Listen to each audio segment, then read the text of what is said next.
بسم اللہ الرحمن الرحیم۔ بسم اللہ الرحمن الرحیم۔ عزیز طلبہ کرام، السلام علیکم ورحمۃ اللہ وبرکاتہ۔ ہم نے علم میراث کا مسئلہ بنانا سیکھ لیا۔ اب ہم ورثاء کے حصص کے بارے میں پڑھیں گے کہ کس وارث کا کیا حصہ ہے اور وہ حصہ اس تک کیسے پہنچے گا۔ تو اس میں ہم سب سے پہلے اصحاب الفرائض کے احوال پڑھیں گے۔ اصحاب الفرائض یہ وہ میت کے ورثاء ہیں جن کے حصص وہ قرآن پاک کے اندر معین طور پہ بیان کیے گئے ہیں۔ تو یہ ہمارا 11واں سبق ہے جس میں ہم سب سے پہلے والد اور دادا کے احوال بیان کریں گے۔ آپ کو یہ بات ہم پہلے بتا چکے ہیں کہ قرآن پاک کے اندر مذکور حصص جو ہیں وہ 6 ہیں: نصف، ربع، ثمن، ثلثان، ثلث، سدس، اور ان کے متعلقہ جو ضروری باتیں تھیں وہ بھی ہم کر چکے ہیں۔ اسی طرح اصحاب الفرائض کی مجموعی تعداد بھی 12 ہے، جن میں سے 4 مذکر ہیں: والد، دادا، ماں شریک بھائی، خاوند، اور 8 مؤنث ہیں: بیوی، بیٹی، پوتی، حقیقی بہن، باپ شریک بہن، ماں شریک بہن، ماں اور دادی نانی، کیونکہ عربی کے اندر دادی اور نانی دونوں کے لیے جدہ ہی استعمال ہوتا ہے، تو جدہ دادی کو بھی کہتے ہیں، نانی کو کہتے ہیں، تو دادی اور نانی یعنی کہ اکٹھے ایک ہی مراد ہے۔ تو اب ہم سب سے پہلے والد کے احوال بیان کرتے ہیں۔ تو یاد رکھیں کہ اب یعنی والد کے 3 احوال ہیں۔ ایک تو الفرض المطلق، یعنی کہ محض والد کو قرآن پاک کے اندر متعین طور پر جو حصہ بیان کیا گیا وہ دیا جائے۔ دوسرے نمبر پہ الفرض والتعصیب مان، کہ والد کو چھٹا حصہ بھی دیا جائے اور ساتھ میں عصبہ بھی بنایا جائے۔ اور تیسری حالت والد کی یہ ہے کہ والد کو محض عصبہ بنایا جائے۔ تو دوستو، والد کی جو پہلی حالت ہے کہ فرض مطلق، یعنی کہ صرف اور صرف اس کو معین طور پہ چھٹا حصہ دیا جائے جو اس کو بطور فرض کے ملے گا میت کے بیٹے یا پوتے کے ہوتے ہوئے۔ یعنی اگر میت کا بیٹا ابن یا ابن الابن یعنی پوتا موجود ہے تو اس صورت میں میت کے والد کو صرف چھٹا حصہ دیا جائے گا۔ اس کی دلیل قرآن پاک کے اندر ہی اللہ رب العزت نے فرمایا: وَلِأَبَوَيْهِ لِكُلِّ وَاحِدٍ مِّنْهُمَا السُّدُسُ مِمَّا تَرَكَ إِنْ كَانَ لَهُ وَلَدٌ، اور میت کے والدین میں سے ہر ایک کے لیے چھٹا حصہ ہے ترکہ میں سے اگر میت کی اولاد ہو۔ تو میت کی اولاد کے ہونے کی صورت میں والد کو چھٹا حصہ ملے گا۔ اس کی ہم یہاں پہ مثال بھی سمجھتے ہیں کہ والد کا چھٹا حصہ اور ساتھ میں بیٹا موجود ہے، تو اس صورت میں ہم نے جیسے پڑھا تھا کہ اگر مسئلے کے اندر صرف اور صرف ایک ہی فرض ہو تو ہم اس کے مخرج سے مسئلہ شروع کریں گے، اور یہاں پر صرف والد ہی ایک صاحب فرض ہے اور اس کے ساتھ میں جو بیٹا ہے یہ عصبہ میں سے ہے، اور عصبہ کی علامت کے طور پر ہم اس کے نیچے عین لکھ دیں گے۔ تو ہم والد کے فرض کے مخرج یعنی 6 سے مسئلہ شروع کریں گے، اور 6 کا جو چھٹا حصہ ہے وہ 1 ہے وہ والد کو دے دیں گے، اور باقی جو 5 بچیں گے وہ بیٹے کو بطور عصبہ کے دے دیں گے، اور اس طرح یہ ہماری مثال حل ہو جائے گی۔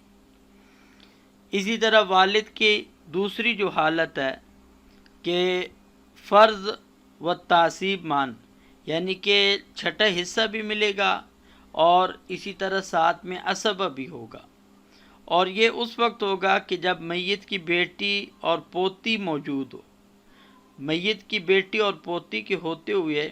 والد کو چھٹا حصہ تو بطور فرض کے ملے گا، اور اگر ترکہ میں سے کچھ باقی بچ رہا ہوگا تو وہ بھی والد کو بطور عصبہ کے دے دیں گے۔ اس صورت کے اندر کیونکہ 2 حصے مل رہے ہیں، ایک تو سدس یعنی چھٹا حصہ مل رہا ہے، اس کی دلیل تو وہی جو مذکورہ آیت ہم پچھلی صورت میں پڑھ چکے ہیں پیچھے حال کے اندر کہ ولی ابویہ لکل واحد منہما السدس ان کان لہ ولد، اور عصبہ کی ہونے کی جو دلیل ہے وہ نبی صلی اللہ علیہ وسلم کا ارشاد ہے کہ الحق الفرائض باہلھا فما بقی فالاولی رجل ذکر، کہ یعنی کہ میراث کے جو حصے ہیں وہ ان کے ورثاء کو پہنچاؤ، اور جو پھر ترکہ میں سے باقی بچ جائے تو اس کا سب سے زیادہ حقدار رجل ذکر یعنی کہ مذکر مرد ہے۔ یہاں پر اس سے یہ بات پتہ چلی کہ اگر اصحاب الفرائض کو ان کے حصے دے دیے جائیں تو ان کے حصے دینے کے بعد اگر ترکہ میں سے کچھ مال بچ جائے تو وہ میت کے جو مذکر رشتہ دار ہیں ان کا حق ہے۔ باقی یہاں حدیث کے اندر آپ صلی اللہ علیہ وسلم نے جب رجل کہا تو رجل تو ویسے مرد کو کہتے ہیں، تو آگے اس کے بعد ذکر ان کی یہ جو قید کا اضافہ کیا ہے تو اس کے بارے میں محدثین ذکر کرتے ہیں کہ اصل میں اس بات کی طرف اشارہ ہے کہ مذکر کے لیے ہوگا چاہے وہ کیا ہو کہ مرد نہ بھی ہو، تو اگر کیا ہو کہ جیسے دور جاہلیت کے اندر چھوٹے بچوں کو وارث نہیں بناتے تھے، وراثت میں سے حصہ نہیں دیتے تھے، تو حدیث نے تصریح کر دی کہ اگر مذکر ہے وہ چاہے مرد نہیں بھی ہے، یعنی کہ پوری عمر کا مرد نہیں بھی ہے، تو پھر بھی اس کو وارث بنایا جائے گا۔ اس کی ہم مثال دیکھتے ہیں کہ والد کا چھٹا حصہ 1/6 اور ساتھ میں بیٹی ہے، اور آپ کو پتہ ہونا چاہیے کہ جب بیٹی 1 ہو تو اس کو نصف ملتا ہے 1/2، اور ہم اب اس مثال کو حل کریں گے کہ اگر 2 صاحب فرض اکٹھے ہو جائیں اور تو اس صورت میں ہم دونوں کے مخارج کی نسبت دیکھیں گے، تو اب یہاں پر 2 اور 6 کے درمیان ہم نسبت دیکھتے ہیں تو وہ نسبت پائی جاتی ہے تداخل کی، کیونکہ 2 یہ 6 کو پورا تقسیم کر دیتا ہے، اور تداخل کے بارے میں ہم نے ضابطہ پڑھا تھا کہ اس میں جو بڑا عدد ہے اس سے ہم مسئلہ شروع کریں گے، بڑا عدد ہی ذو اضافہ اقل ہوگا، تو 6 سے ہم نے مسئلہ شروع کرنا ہے، اور 6 کا جو سدس بنتا ہے 1 وہ والد کو دے دیں گے، اور 6 کا جو نصف بنتا ہے وہ 3 وہ ہم بیٹی کو دے دیں گے۔ اب بیٹی کے حصے کا 3 اور والد کے حصے کا 1 یہ 4 ہو گئے، اور 6 میں سے 4 نکل گئے تو پیچھے 2 بچ گئے، تو وہ بھی ہم 2 والد کو دے دیں گے بطور عصبہ کے۔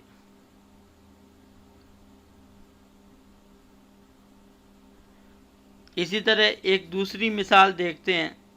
کہ والد کے ساتھ پوتی ہے،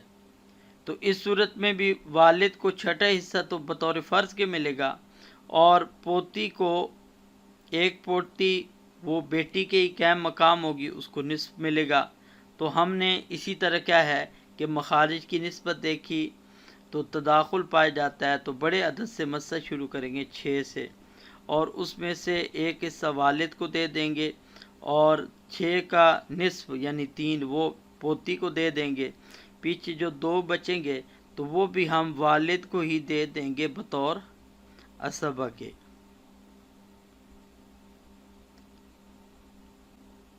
اسی طرح والد کی تیسری حالت وہ التعصیب المحض ہے، یعنی کہ والد محض اسبہ بن رہا ہو۔ میت کی زندہ اولاد نہ ہونے کی صورت میں والد اسبہ محض ہوگا، کل ترکہ لے گا اگر اور کوئی وارث صاحب فرض موجود نہیں ہے، یا کوئی اور صاحب فرض موجود ہے تو اس صاحب فرض کا حصہ دینے کے بعد جو ترکہ میں سے باقی بچے گا وہ والد کو دیا جائے گا۔ تو اس تیسرے حال کو ہم کہتے ہیں التعصیب المحض، یعنی کہ محض والد اسبہ بنے گا۔ اس کی دلیل قرآن پاک کے اندر ہی اللہ رب العزت نے فرمایا فَإِن لَّمْ يَكُن لَّهُ وَلَدٌ وَوَرِثَهُ أَبَوَاهُ فَلِأُمِّهِ الثُّلُثُ، کہ اگر میت کی اولاد نہ ہو اور اس کے والدین وارث بن رہے ہوں تو والدہ کو تیسرا حصہ دیا جائے گا، اور آپ کو پتہ ہے کہ تیسرا حصہ والدہ کو دیا جائے گا۔ جب والدہ کا حصہ معین کر دیا تو باقی جو کچھ بچے گا، یعنی کہ جو 2 ثلث ہوگا، وہ اب کو دے دیا جائے گا۔ تو اس کے ذریعے سے ہم کو پتہ چل گیا کہ والد اس صورت کے اندر کہ جب میت کی کوئی بھی اولاد نہ ہو تو اس کو اسبہ محض بنتا ہے۔ اس کی بھی ہم مثال دیکھتے ہیں، جیسے فوت ہونے والا فوت ہو گیا اور اپنے بعد میں ماں اور باپ کو چھوڑ گیا تو والدہ کو تو تیسرا حصہ ملے گا اور والد محض اسبہ ہوگا۔ تو اب ایک صاحب فرض موجود ہے تو اسی کے مخرج سے ہم نے مسئلہ شروع کیا، وہ 3 ہے، تو 3 میں سے ایک ہم نے والدہ کو دے دیا اور باقی جو 2 حصے بچے ہیں وہ ہم والد کو دے دیں گے۔ تو دوستو یہ اب کے احوال تھے، یعنی کہ والد کے تو 3 احوال تھے۔ سب سے پہلا الفرض المطلق، یہ اس وقت ہے کہ جب میت کا بیٹا یا پوتا ہو، اور دوسرے نمبر پہ تھا جی کہ الفرض و تعصیب مان، یہ اس وقت ہے کہ جب میت کی بیٹی یا پوتی ہو، اور تیسری حالت تھی التعصیب المحض کہ جب کہ میت کی کوئی اولاد نہ ہو۔ اب ہم آگے چلتے ہیں اور احوال الجد ذوی الفروض میں سے جو دوسرا وارث ہے وہ دادا جی ہیں، تو ان کے احوال کو آپ کو پتہ ہونا چاہیے کہ دادا جو ہے وہ والد کے قائم مقام ہوتا ہے، اور جو احکام والد کے ہیں وہی دادا کے ہیں۔ تو والد موجود ہو تو پھر تو دادا محجوب رہے گا، لیکن اگر والد نہیں ہے تو دادا والد کے قائم مقام ہوگا۔ تو جتنے احوال والد کے ہیں اتنے ہی احوال دادا کے بھی شمار ہوں گے۔ لیکن یہاں پہ اس بات کو بھی سمجھ لینا چاہیے کہ اردو کے اندر تو ہم جو والد کا باپ ہوتا ہے ابو الاب جسے کہتے ہیں، تو اس کو تو دادا کہہ دیتے ہیں، اور اسی طرح جو ام الاب یعنی کہ نانا، لیکن عربی زبان کے اعتبار سے دونوں کے لیے جد ہی استعمال ہوتا ہے۔ تو اس لیے نا جی دونوں میں فرق کرنے کے لیے، کیونکہ جو دادا ہوتا ہے وہ صاحب فرض ہوتا ہے، جبکہ جو نانا ہے وہ صاحب فرض نہیں ہوتا، تو اسی دونوں کے درمیان فرق کرنے کے لیے جو دادا ہیں ان کو جد صحیح کہہ دیتے ہیں یا جد ثابت کہہ دیتے ہیں، اور جد صحیح یا جد ثابت یہ اس جد کو کہتے ہیں جس کی میت کی طرف نسبت میں کوئی مؤنث داخل نہ ہو، بلکہ وہ میت کا براہ راست یا اسی طرح کسی مذکر وارث کے ذریعے سے اس کی نسبت ہو رہی ہے، جیسے ابو الاب دادا، اسی طرح ابو ابل اب یعنی پردادا، تو یہ جد صحیح شمار ہوں گے۔ اس کے مقابلے میں جد رحمی ہے، سمجھے، یعنی نانا، اس کو جد رحمی اس وجہ سے کہتے ہیں کیونکہ وہ اصحاب الفرائض میں سے نہیں ہے، بلکہ وہ ذوی الارحام میں اس کا شمار ہوتا ہے، اور اسی طرح نانا کو جد فاسد بھی کہتے ہیں۔ فاسد کا مطلب یہ ہے کہ کیونکہ اس کے میت کی طرف نسبت کے اندر مادہ مونس داخل ہو جاتی ہے، کیونکہ نانا کی جب نسبت میت کی طرف کی جائے تو درمیان میں ماں کا واسطہ آتا ہے، تو اس اعتبار سے یہ جو ابو الام ہے نانا، یہ جد کے اندر شامل نہیں ہے، تو جو جد کے احوال ہیں وہ نانا پر لاگو نہیں ہوں گے، بلکہ اس سے دادا پردادا انہی کے اوپر ان احوال کو لاگو کیا جائے گا۔ تو بہرحال